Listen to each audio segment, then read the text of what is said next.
সন্দেশ কিন্তু আমরা অনেকভাবেই খেয়েছি, কিন্তু আজ আমরা তৈরি করব খেজুরের গুড়ের সন্দেশ। এটা কিন্তু বানানো খুব সহজ, আর খেজুরের গুড় দিয়ে বানানোর কারণে এটা কিন্তু টেস্টটা অনেক ভালো আসে।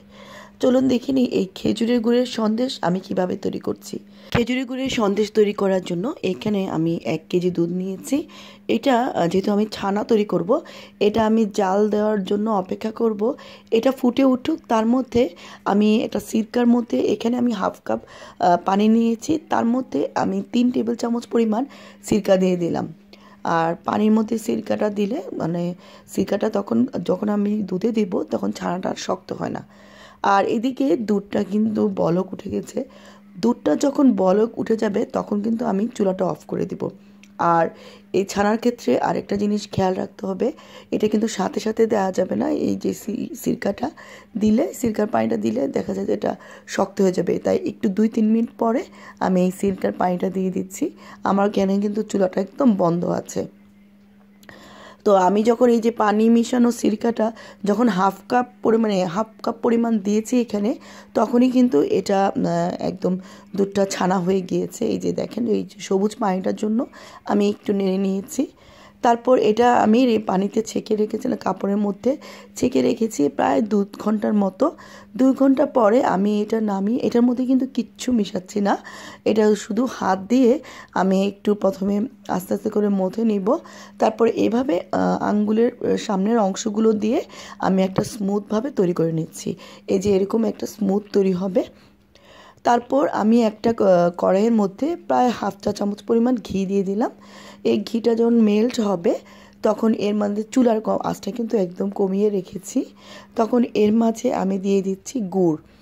এটা হচ্ছে খেজুরের গুড়, যেটা পাটালি গুড় বলে। আপনারা চাইলে তরলটাও দিতে পারেন। তারপর এর মধ্যে আমি এই যে ছানাটা এটা দিয়ে দিলাম। আর এখানে কিন্তু চুলার আঁচটা একটু কমিয়ে রাখলে তাহলে ভালো হয়, না হলে অনেক সময় ছানাটা কিন্তু আবার ফেটে যায়। এখন গুড়ের সাথে আমি এটা মিশিয়ে নিচ্ছি। আর আরেকটা কথা বলে নিচ্ছি, যদি মিষ্টিটা কম লাগে আপনারা কিন্তু মাঝখানে আবারও গুড় দিতে পারেন।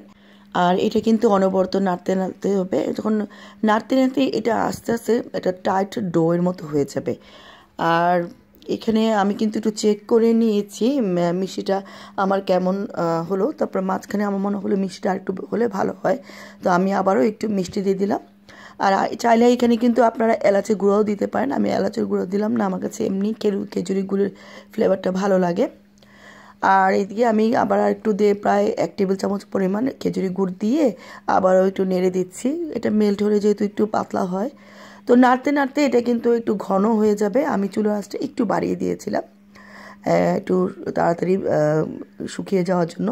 তো নাড়তে নাড়তেই আপনারা বুঝতে পারবেন এটা কিন্তু পেনের গা থেকে উঠে আসবে। তারপর এরকম গরম অবস্থায় কিন্তু এটা নিয়ে হাতে গোল গোল করে শেপ নিতে পারে। আপনারা চাইলে আপনাদের হাতে যদি সাজ থাকে সাজের মধ্যে নিয়েও নিতে পারেন। তো আমি গোল গোল করে একটা ডিজাইন তৈরি করে নিচ্ছি। তো এভাবে গোল গোল করে নিয়ে নিচ্ছি। তবে এগুলো কিন্তু গরম আছে, তো একটু ঠান্ডা হলে তারপর ধরবেন, নাহলে হাত পুড়ে যাওয়ার সম্ভাবনা থাকে। তো আরেকটা এভাবে গোল করে নিলাম।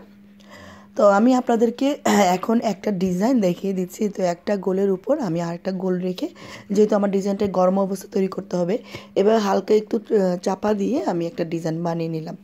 মানে আমি বললাম না যে সাজের উপর রেখেও করতে পারেন, যেমন আমরা হালুয়া অনেক সময় যেভাবে সাজের উপর রেখে ডিজাইন করতে পারি, অথবা এভাবে লম্বা করে কেটে চারকোনা টাইপেরও শেপ তৈরি করতে পারি, যে যেভাবে পারেন। তবে সেগুলো গরম অবস্থায় একটু করে নিলে ভালো হয়।